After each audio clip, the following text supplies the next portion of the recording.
Hello students, आज का जो अपना टॉपिक है अनबैलेंसिंग प्रॉफिट मैक्सिमाइजेशन प्रॉब्लम, जो ट्रांसपोर्टेशन का ही पार्ट है। ट्रांसपोर्टेशन में अभी तक हमने क्या पढ़ा है? Basic business solution find out करना, optimality test and resolving needs energy. Next आज जो हम पढ़ रहे हैं unbalance and profit maximisation problem. Unbalance transportation problem कौन सी होती है? अनबैलेंस ट्रांसपोर्टेशन प्रॉब्लम जब टोटल सप्लाई डिमांड के इक्वल नहीं है, वो कहलाती है आपकी अनबैलेंस ट्रांसपोर्टेशन प्रॉब्लम। तो अभी जो क्वेश्चन दे रखा है, solve the following transportation problem to maximise the profit. First अपन चेक लेते हैं डिमांड और सप्लाई इक्वल है या नहीं। नाउ सप्लाई आपकी आ रही है 100 प्लस 30 प्लस 70 200, डिमांड आपकी आ रही है 40 प्लस 20 60 60 120 एंड 120 30 150। तो यहाँ आपका टोटल डिमांड सप्लाई के इक्वल नहीं है।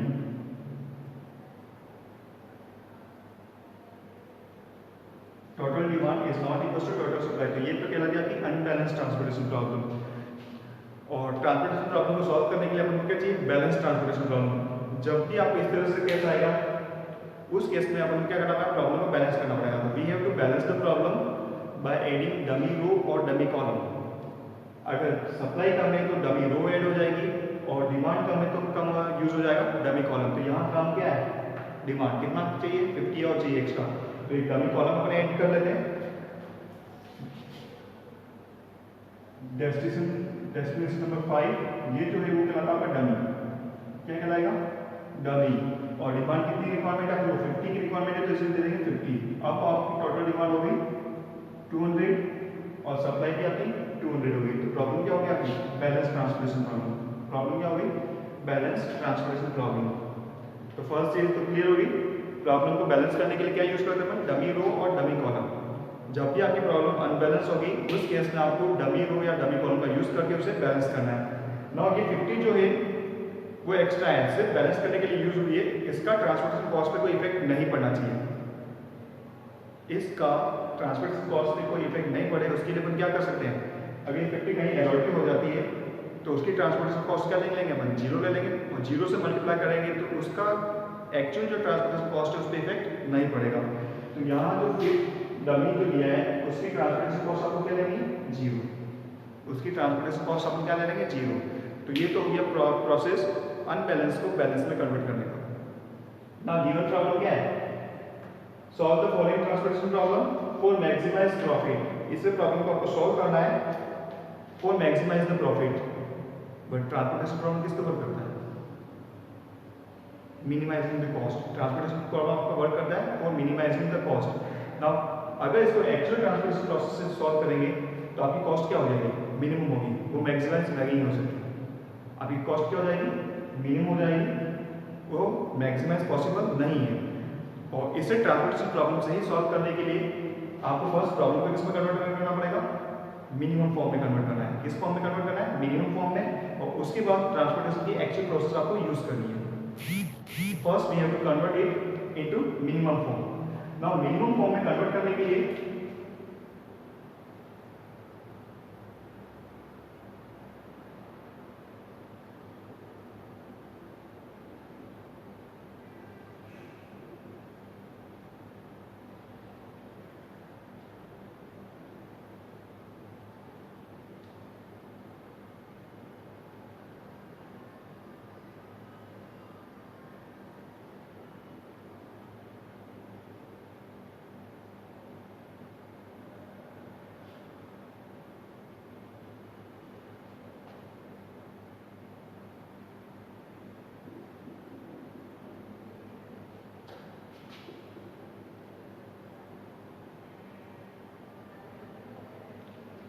मिनिमम फॉर्म में कन्वर्ट करने के लिए आपको पूरी टेबल में से हाईएस्ट वैल्यू आपको सेलेक्ट करनी है, और उस हाईएस्ट सेल एंट्री में से रिमेनिंग सेल एंट्रीज को माइनस कर दोगे तो आपकी जो प्रॉब्लम है वो किस में चेंज हो जाएगी? Minimisation form. नाउ ये तो फर्स्ट मेथड है। सेकंड मेथड इज पूरे जो ट्रांसपोर्टेशन कॉस्ट है उसको माइनस से मल्टीप्लाई कर दो, और माइनस से मल्टीप्लाई करोगे तब भी ये जो प्रॉब्लम किस फॉर्म में कन्वर्ट हो जाएगी? मिनिमाइजेशन फॉर्म में। मिनिमाइजेशन फॉर्म में कन्वर्ट करने के लिए दो मेथड है। फर्स्ट, जो भी ट्रांसपोर्टेशन कॉस्ट दे रही है उसमें से हाईएस्ट सेल एंट्री को सेलेक्ट करो और उस सेल एंट्री में से रिमेनिंग को माइनस कर देंगे। तो कन्वर्ट करने के बाद जो आपकी प्रॉब्लम आएगी वो होगी मिनिमाइजेशन प्रॉब्लम। सेकंड सारी एंट्रीज को माइनस से मल्टीप्लाई कर दोगे, माइनस से मल्टीप्लाई करने के बाद जो एंट्री आएगी टेबल कन्वर्ट होगी वो आपकी हो जाएगी मिनिमम प्रॉब्लम। दोनों में से कोई भी एक मेथड आप अप्लाई कर सकते हो। तो यहाँ अपन यूज कर रहे हैं हाईएस्ट सेल एंट्री सेलेक्ट करके उसमें से रिमेनिंग सब को सब्ट्रैक्ट कर लेंगे। हाईएस्ट सेल एंट्री कौन सी 44, 44 में से सबको सब्ट्रैक्ट करो। 44 minus 40 4, 44 minus 25 19, 44 minus 22 22, 44 minus 33 11, 44 minus 0 44, 44 minus 44 0, 44 minus 35 9, 44 minus 30 14, 44 minus 30 14 and 44 minus 44 जी 44 38 44 minus 38 6, 44 minus 28 16, 44 minus 30 14 and 44 minus 0 आपका 44 आ जाएगा। तो ये है आपका प्रोसेस मैक्सिमम प्रॉब्लम को मिनिमम में कन्वर्ट करने के लिए। हाईएस्ट सेल एंट्री सेलेक्ट किए और उसमें से रिमेनिंग सेल एंट्रीज को माइनस कर दिया है। ना सप्लाई क्या है आपके पास 100 30 एंड 70।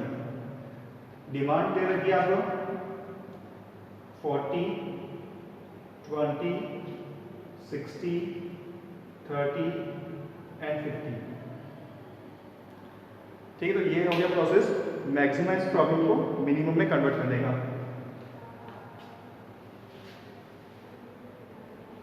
नाउ इसे सॉल्व करने के लिए अपन वॉगल्स मेथड यूज कर रहे हैं, वॉगल्स एप्रोक्सीमेशन मेथड। और उस मेथड में अपन क्या फाइंड आउट करते हैं पेनल्टीज। लो पेनल्टी है कॉलम पेनल्टी। तो यहां तो आपके आ जाएगी लो पेनल्टी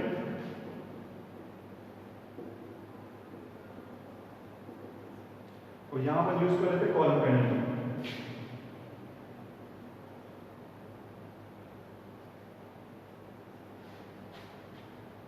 पेनल्टी क्या थी लोएस्ट कॉस्ट और सेकंड लोएस्ट कॉस्ट का जो डिफरेंस है वो आपकी क्या कहलाती है पेनल्टी। तो यहाँ पर फर्स्ट लो पेनल्टी फाइंड आउट कर लेते हैं। Lowest cost 4, second lowest cost 11, 11 और 4 का डिफरेंस आपको हो गया 7। Lowest 0, second lowest 9, difference 9। Lowest 6, second lowest पे आपके 6 का डिफरेंस आपको हो गया 0। Column penalty lowest cost 0, second lowest 4, दोनों का डिफरेंस आपको हो गया 4। 9 और 6 का डिफरेंस 3, 14 16 का डिफरेंस 2, 11 14 का डिफरेंस 3 एंड 44 का डिफरेंस आपको हो जाएगा 0। ये होगी आपकी पेनल्टी। कौन सा मेथड यूज कर रहे थे अपन वॉगल्स एप्रोक्सीमेशन मेथड को सॉल्व करने के लिए अपन फर्स्ट क्या फाइंड आउट करेंगे पेनल्टी। लो पेनल्टी आपकी आ गई 790 और कॉलम पेनल्टी आ गई 4 3 2 3 एंड 0। पेनल्टी क्यों फाइंड आउट करते हैं सेलेक्ट करने के लिए कौन से रो या कॉलम में आपको अलॉटमेंट देना है, उस सिलेक्शन प्रोसेस के लिए अपन पेनल्टी फाइंड आउट करेंगे।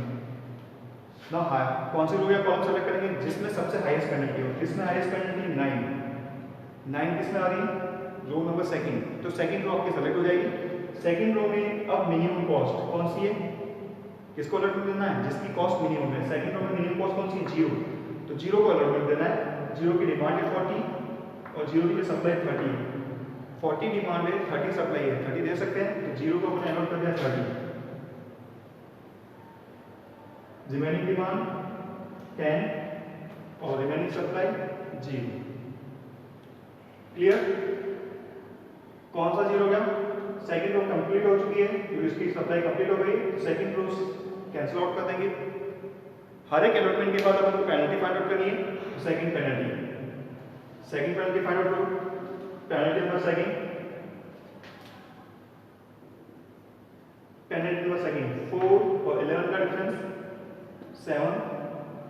सेकंड रो कैंसिल आउट हो जाएगी तो उसकी पेनल्टी फाइंड आउट नहीं करेंगे। 6 और 6 का डिफरेंस 0। सेकंड कॉलम पेनल्टी 4 और 6 का डिफरेंस 2, 6 और 19 डिफरेंस कितना हो गया 13। 22 एंड 16 का डिफरेंस 6, 11 एंड 14 का डिफरेंस 3, 44 एंड 44 का डिफरेंस 0। अब मैक्सिमम पेनल्टी कौन सी है 13 यानी कॉलम नंबर सेकंड। इसे अलॉटमेंट देना है। सेकंड कॉलम में मिनिमम कॉस्ट 6 को अलॉटमेंट दे दो। 6 की डिमांड है 20, सप्लाई है 70। 20 डिमांड है 70 सप्लाई अवेलेबल है, 20 दे सकते हैं उसे 20 अलॉट कर दिया। रिमेनिंग डिमांड 0 रिमेनिंग सप्लाई आपकी हो जाएगी 50। नाउ कौन सा कॉलम कैंसिल आउट हो गया? सेकंड कॉलम, क्योंकि उसकी डिमांड कंप्लीट हो चुकी है, तो सेकंड कॉलम कैंसिल आउट हो जाएगा। अब पेनल्टी नंबर थर्ड,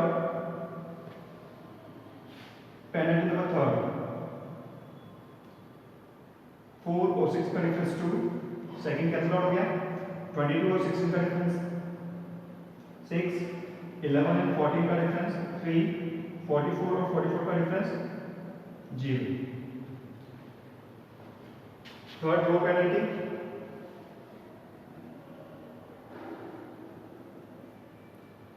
4 और 11 का difference 7, second row cancel out हो चुकी है। 6 और 16 का 14 का डिफरेंस, सॉरी 6 और 14 का डिफरेंस आपका हो गया 8। अब मैक्सिमम पेनल्टी कौन सी आ रही है? 8, यानी roll number third. Roll number third में मिनिमम कॉस्ट 6 को अलॉटमेंट देना है। 6 को अलॉटमेंट दो। 6 की डिमांड क्या है? सप्लाई 50 है। 10 डिमांड है, 50 सप्लाई, कितना दे सकते हैं? 10 अलॉट कर सकते हैं। We have to allot 10 to this 6, remaining demand 0 and remaining supply कितनी बच रही है? 40। Row number first cancel out हो गई, कॉलम नंबर फर्स्ट अब कैंसिल आउट हो चुका है। नेक्स्ट पेनल्टी,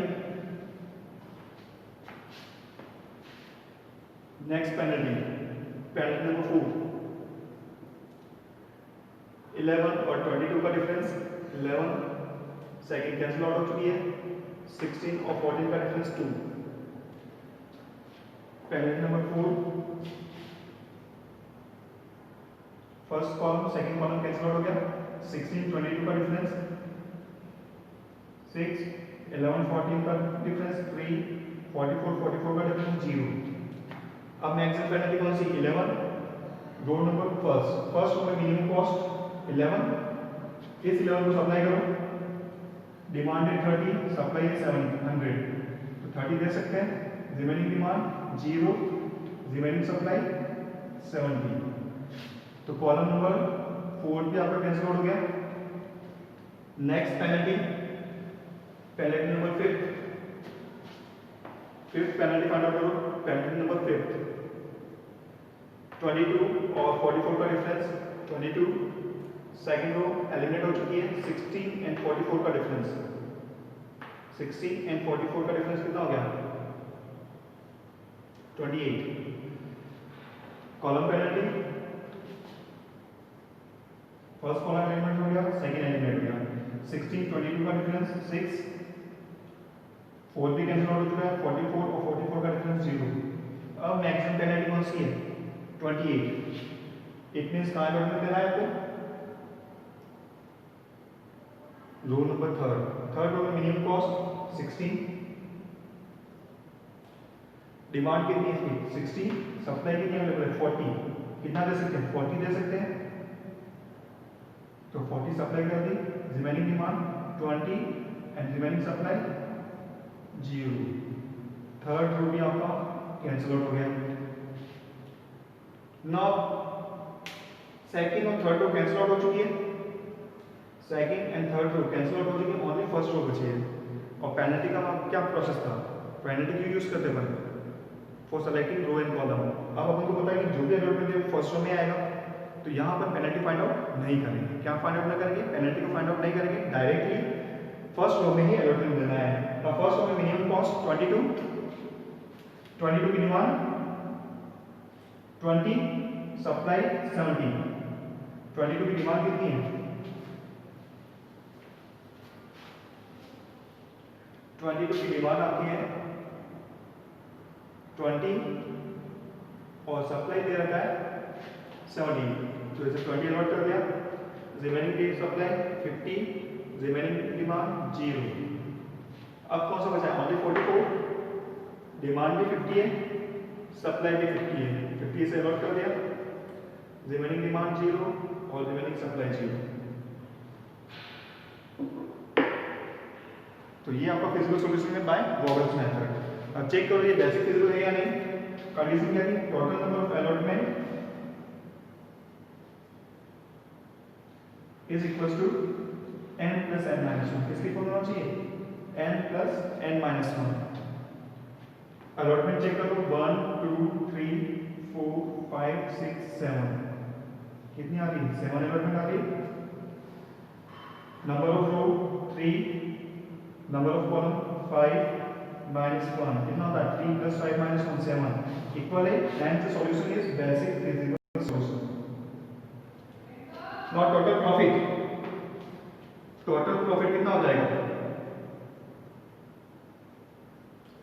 टोटल प्रॉफिट आपको अलॉटमेंट तो यहां से लेनी है, ये टेबल क्यों यूज की थी? प्रॉब्लम को मिनिमम करने के लिए। तो अलॉटमेंट तो आपको यहां से मिल जाएगी, बट जो प्रॉफिट है वो आपको मैन टेबल यानी इससे सेलेक्ट करना है। प्रॉफिट कहां से सेलेक्ट करना है? Man table. The profit select करो। टोटल प्रॉफिट आपको हो जाएगा, फर्स्ट अलॉटमेंट का है 137 20 20 into 22, next 30 30 into 33, next 50 50 into 0, 30 into 44, 10 into 38, 20 into 38,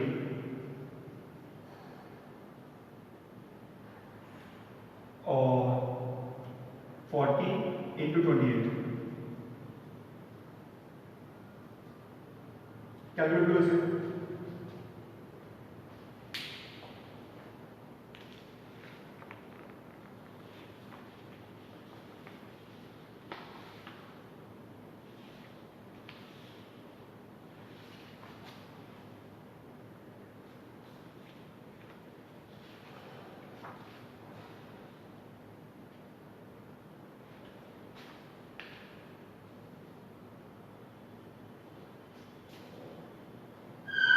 multiply करके कैलकुलेट करो इसे।